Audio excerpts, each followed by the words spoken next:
ओम नमो भगवते वासुदेवाय नमः।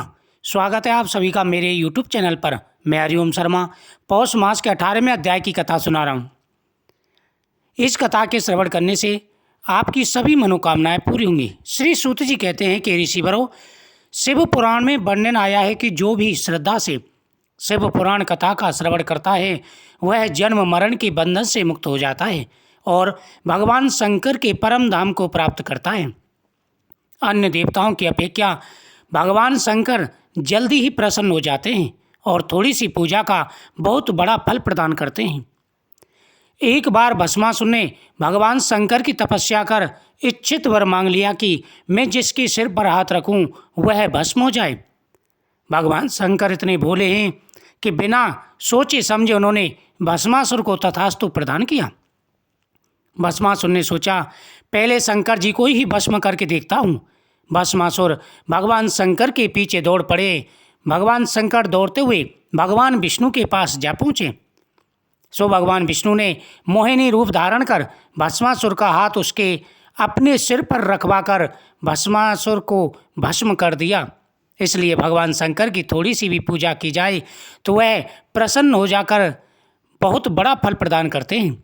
जो भी शिव पुराण की कथा का श्रवण करते हैं उन्हें कपला गायदान का फल प्राप्त होता है।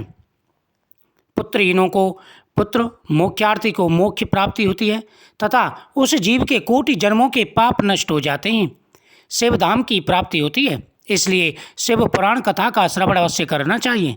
जो प्रतिदिन आदर पूर्वक इस शिव पुराण कथा का पूजन करता है वह इस संसार में संपूर्ण भोगों को भोग कर अंत में शिव पद को प्राप्त होता है।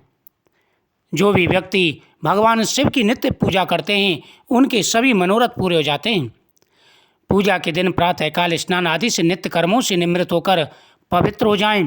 तत्पश्चात पूजा स्थल पर भगवान शिव, माता पार्वती और नंदी को पवित्र जल अर्पण करें। शिवलिंग पर मिट्टी के बर्तन में पवित्र जल भरकर ऊपर से बेलपत्र, आक व धतूरे के पुष्प, चंदन, चावल आदि के साथ चढ़ाएं। यदि नज़दीक कोई शिवालय न हो तो शुद्ध गीली मिट्टी से ही शिवलिंग बनाकर उसकी पूजा की जा सकती है। वैसे तो भगवान शिव की पूजा प्रतिदिन करनी चाहिए, लेकिन कुछ ऐसे पर्व होते हैं जिन पर्वों पर भगवान शिव की पूजा का विशेष महत्व होता है। पौष मास का महीना, श्रावण मास का महीना, कार्तिक मास का महीना, ये महीने बड़े ही पवित्र हैं। साथ ही महाशिवरात्रि, मासिक शिवरात्रि, प्रदोष व्रत, सोमवार का दिन, इन दिनों में भगवान शिव की पूजा का विशेष महत्व होता है। शिव पुराण का पाठ सुनना उसका सभी फलों को प्रदान करने वाला है। शिव पुराण के पाठ सुनने के बाद अगले दिन सवेरे जौ, तिल, खीर और बिलपत्र का हवन करके व्रत को समाप्त करते हैं। कथा श्रोताओं को सबसे पहले कथावाचक से दीक्षा ग्रहण करनी चाहिए। दीक्षा लेने के बाद ब्रह्मचर्य का पालन करना चाहिए। जमीन पर सोना, पत्तल में खाना और प्रतिदिन कथा समाप्त होने के बाद ही भोजन करना चाहिए। शिव पुराण कथा का व्रत जो भी लेता है उसे दिन में एक ही बार जौ, तिल या चावल का भोजन ग्रहण करना चाहिए। जिसने सिर्फ कथा सुनने के लिए व्रत किया हो वह प्याज, लहसुन, हींग, गाजर, मादक वस्तुओं का सेवन न करें। कथा करने वाला काम क्रोध से बचे। ब्राह्मण व साधु संतों की निंदा भी ना करें।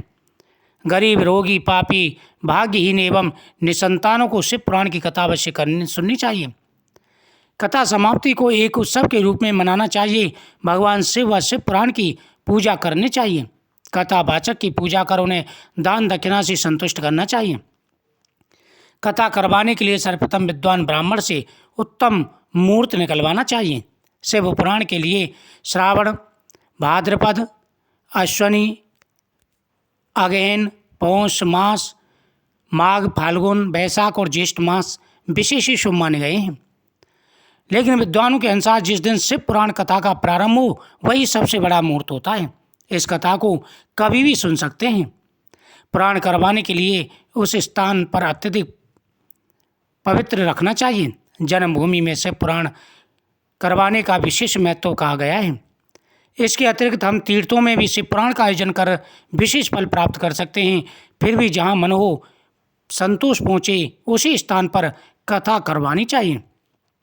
ऐसा करने से भगवान शिव प्रसन्न होकर के मनवांछित फल प्रदान करते हैं। जो व्यक्ति प्रतिदिन शिव पुराण की कथाओं का श्रवण करते हैं उनके सभी मनोरथ पूरे हो जाते हैं। वीडियो को शेयर करें, चैनल को सब्सक्राइब करें, साथ ही इस कथा को प्रतिदिन जरूर श्रवण करें। ओम नमः शिवाय।